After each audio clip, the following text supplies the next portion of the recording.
Before you ever knew your own name, you had already lived through a whole secret life. You had already opened your eyes to a world of blurry light. You had already heard voices that would one day become familiar. You had already felt hands lifting you, holding you, rocking you back and forth in the dark. You had cried, laughed, slept, reached for things, tasted sweetness, learned faces, learned warmth, learned fear, learned comfort. You had already changed. And yet now, when you look back, there is nothing there. Not a room. Not a sound. Not your first birthday. Not the first time someone called your name. Not the first time you crawled across the floor. Not the first time you stood on trembling legs and took one tiny step into the world. It is as if the first years of your life were swallowed by a locked room inside your mind. Most people explain it easily. They say babies simply do not remember. They say the brain was too young, too soft, too unfinished. But that answer is too simple. Because babies do remember. They learn voices. They recognize faces. They know the smell of their mother. They calm down to familiar songs. They understand routines long before they understand words. A baby's mind is not empty. It is alive with memory. The strange part is not that those memories were never made. The strange part is that they were made, and then almost all of them disappeared. Imagine a house being built while people are already living inside it. Every day, new rooms are added. New walls rise. Old hallways are torn down. Doors are moved. Staircases change direction. The people inside try to leave notes on the walls so they can remember where they have been, but by morning, the walls are gone. That is what your brain was like in the beginning. In your earliest years, your brain was growing with almost impossible speed. New connections were forming every moment. New pathways were being carved between one part of the mind and another. The brain was not sitting quietly, storing memories like photographs in an album. It was under construction. It was building the system that would later allow you to remember. And construction is messy. Deep inside the brain is a structure that helps turn life into memory. It takes moments and ties them together, so a sound, a place, a feeling, and a person can become one complete experience. Without it, life does not easily become a story. It becomes scattered pieces. When you were a baby, this memory system was still unfinished. It could hold simple things for a while. It could learn. It could react. It could recognize. But it could not yet preserve the full episodes of your life in the way your adult mind does now. So your first experiences existed, but they were fragile. A face might be familiar. A song might feel safe. A room might bring comfort. But those feelings were not stored as clear scenes you could revisit years later. They were more like footprints in wet sand, real for a moment, then softened by the next wave. But there was another reason your first memories vanished, and it is even stranger. The very growth that made you intelligent also erased what came before. During early childhood, the brain produces huge numbers of new brain cells and connections. This is necessary. It allows you to learn language, movement, emotions, relationships, and the shape of the world. But every new connection can disturb an older one. Every new pathway can weaken a path that came before it. Your brain was not failing you. It was choosing growth over preservation. The child you became needed a stronger brain than the baby you were. To build that stronger brain, the mind had to remodel itself again and again. And in that remodeling, many of the earliest memories were broken apart. That means your first years were not simply forgotten.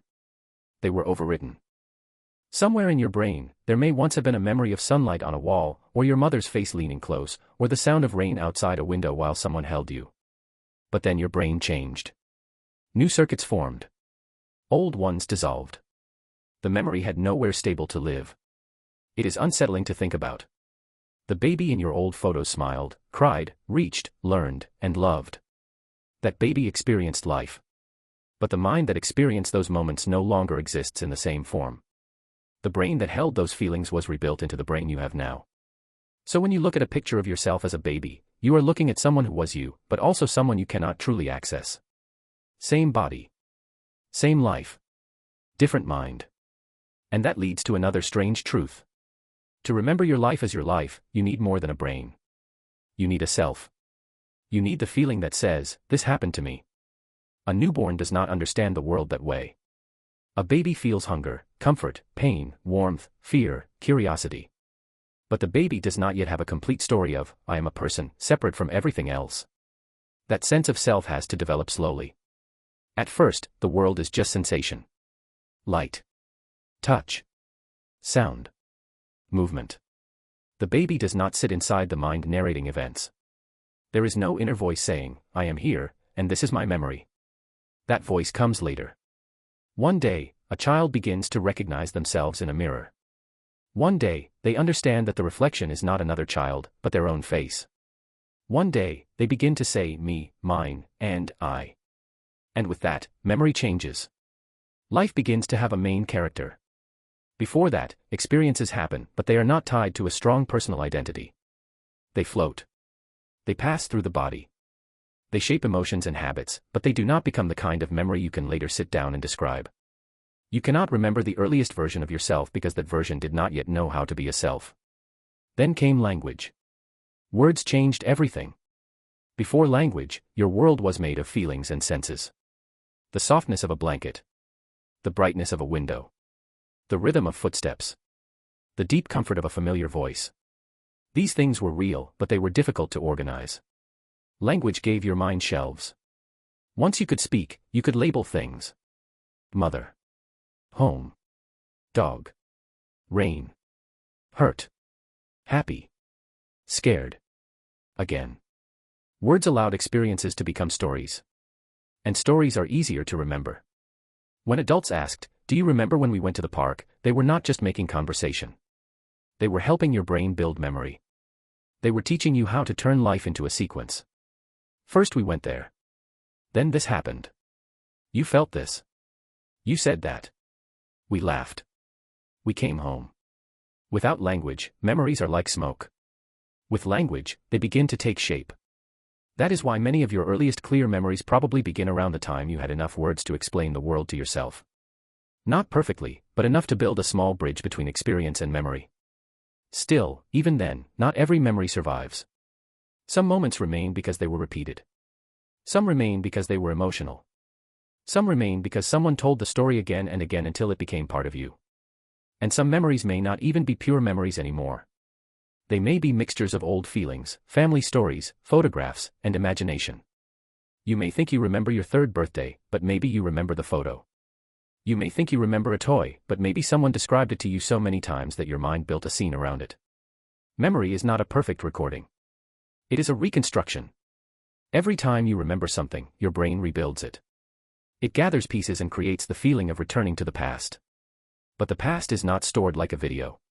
It is stored like fragments in a dark room, and the mind uses those fragments to create meaning. That is why the silence of your earliest years feels so mysterious. It is not just missing information. It is a missing version of you. The first you. The one who existed before language. Before identity.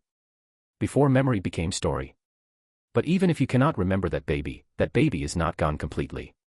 Your earliest years still shaped you. You may not remember being held, but your body learned what safety felt like. You may not remember hearing songs, but certain melodies may still calm you. You may not remember early fear, but your nervous system may still carry echoes of it. You may not remember being loved, but love helped build the brain that now wonders why it cannot remember. Some memories disappear as pictures, but remain as patterns. They become instincts. Comforts. Reactions. Attachments. Fears. Longings. A sense of the world as safe or unsafe. A feeling that people can be trusted, or that they might leave. Your babyhood is not in your mind as a clear story. It is in you as a foundation. The first years of your life are like the roots of a tree. You cannot see them from above. You cannot point to each one and say where it began. But without them, the tree would not stand. So maybe the question is not, why can't you remember being a baby? Maybe the deeper question is, what did those forgotten years become? They became the way you reached for comfort. The way you learned to trust a voice. The way your brain formed pathways for love, fear, curiosity, and calm. They became the invisible beginning of everything you are. You do not remember learning how to smile. But you still smile. You do not remember learning how to stand. But you still walk. You do not remember the first time someone held you through the night. But some part of you still understands what it means to be held. The first chapter of your life was not erased because it did not matter. It was erased because it was used as building material. Your brain took those early days and turned them into something deeper than memory. It turned them into you. That is the hidden tragedy and beauty of being human. To become yourself, you had to lose the first version of yourself. The baby you were lived an entire world that you can never return to. That child saw faces you cannot recall, heard voices you cannot replay, felt moments you cannot name. And then, quietly, as your brain grew and your sense of self awakened, that first little person faded into the walls of your mind. Not gone. Not remembered. But everywhere.